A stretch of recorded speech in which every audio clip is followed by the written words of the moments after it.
orangnya bodoh-bodoh, hadisnya tanakut, tidak masuk akal. Yang diriwayatkan, dinisbatkan kepada Nabi, pasti bohong itu. Dibela oleh Imam Al-Baqillani. Jadi Imam Al-Baqillani, murid-muridnya Asy'ari, mempertahankan hadis-hadis itu.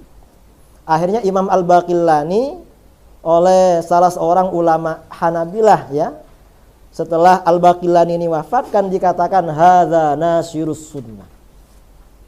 Ini pembela as-sunnah. Dan ketika beliau masih hidup, ahli hadis seperti Ad-Daraqutni kan sangat menghormati. Imam Ad-Daraqutni ini kan sangat populer.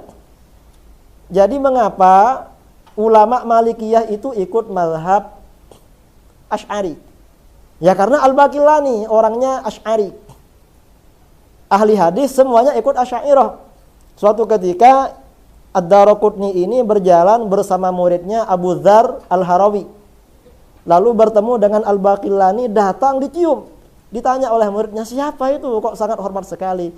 Ini Al-Baqillani nasrus sunnah. Akhirnya sejak saat itu Abu Dzar Al-Harawi belajar ilmu tauhid kepada Al-Baqillani. Setelah itu Abu Dzar Al-Harawi ini kan rawiyatul Bukhari. Riwayat Sahih Bukhari melalui beliau. Akhirnya orang-orang yang mengaji Sahih Bukhari yang melalui ini. Gurunya Asy'ari akhirnya Asy'ariyah semua itu. Apalagi Sahih Muslim. Kalau Sahih Muslim itu sanadnya hanya melalui Asy'ariyah. Bukhari juga begitu. Jadi muhadditsun itu semuanya Asy'ariyah. Yang di luar Asy'ariyah sedikit. Jadi kita ini disebarkan bukan melalui kekuasaan, tapi melalui pendekatan keilmuan. Ya, orang itu kalau ikut karena dikasih uang, uangnya habis pindah lagi.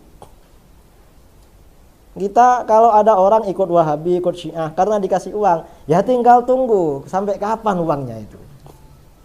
Kalau uangnya masih terus ya terus, tapi kalau sudah habis pindah. Biasanya secara alamiah begitu. Kemudian nampak ada benda buruk, menganggap ini mesti ada sial akan berlaku. Tentang masalah sial, ya, itu namanya di dalam bahasa Arab at-tiyarah, ya. At-tiyarah itu ya memang tidak boleh, ya. At-tiyarah itu memang la adwa wala tiyarah. La adwa wala tiyarah tidak boleh itu. Dan bisa termasuk syirik kalau itu meyakini. Kalau meyakini benda itu yang memang mendatangkan keburukan. Bahasa Arabnya tiyarah, karena orang-orang Arab dulu itu tiyarah itu diambil dari kata thair, artinya burung. Orang-orang Arab dulu kalau punya hajat mau pergi ketemu burung, dia bukan dilepas, disuruh pergi. Nah, kalau pergi ke arah kiri, wah hajat tidak kabul kembali. Kalau ke arah kanan bagus, teruskan.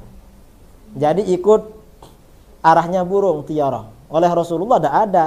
Kalau meyakini burung yang mendatangkan itu ya syirik. Tapi kalau meyakini bahwa Allah yang mendatangkan musibah karena pertanda itu, ya tidak boleh. Karena suudzon kepada Allah itu. Tidak boleh juga berdosa. Karena tiyarah, suudzon kepada Allah tidak boleh itu.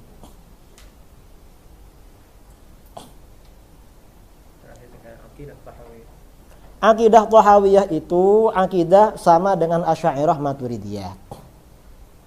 Cuma karena Imam At-Tahawi ini mazhabnya Hanafi, maka lebih dekat kepada Maturidiyah. Ini kan semasa sebenarnya. Ada 3 tokoh, ya, satunya Imam Maturidi, satunya Imam Asy'ari, satunya Imam Tahawi. Sama-sama punya kitab akidah. Cuma yang 2 orang ini punya konsep pemikiran yang lengkap. Akhirnya menjadi imam. Yang satu pengikut Imam At-Tahawi ini include pada salah satunya. Karenanya yang menulis syarah Thahawiyah ini ada yang Asy'ariyah, ada yang Maturidiyah. Ada satu orang Ibnu Abil Is itu Hasyawiyah. Karenanya syarahnya ini berbeda dengan yang disyarahi. Kalau Imam At-Tahawi sendiri ini kan sangat bagus Imam At-Tahawi. Karena di dalam akidah At-Tahawiyah itu kan dijelaskan di muqaddimahnya, hadza bayan aqidati ahli sunnah wal jamaah. minas sahabah wat tabi'in ala madhhabil imam Abi Hanifah An-Nu'man bin Thabit wa sahibai Abi Yusuf wa Muhammad bin Al-Hasan. Kan begitu. Jadi akidahnya ulama salaf sesuai dengan manhaj Imam Abu Hanifah dan kedua muridnya. Kata Imam At-Tahawi, ternyata di dalamnya sama dengan Asy'ariyah. Apa di antaranya? Seperti nafyul jismiyah, bahwa Allah itu tidak bertempat, juga ada menetapkan sifat qadim di dalam Wahabi itu juga ada. Ini orang-orang Wahabi, kita harus tahu ya, beberapa sifat 20 yang ditolak oleh Wahabi sifat qidam atau qadim. Yang pertama kali menolak sifat qidam itu Ibnu Taimiyah. Sebelum Ibnu Taimiyah tidak ada yang menolak sifat qidam bagi Allah. Tapi ditolak sebagai nama.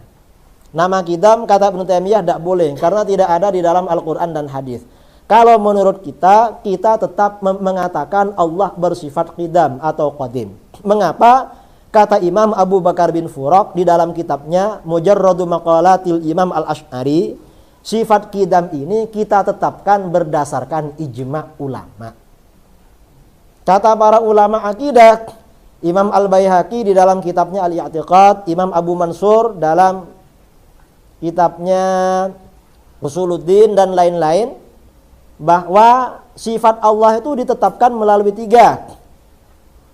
Sifat dan nama Allah ditetapkan melalui 3. Pertama Al-Quran, yang kedua hadis, yang ketiga ijma'. Qidam ini ditetapkan berdasarkan ijma'.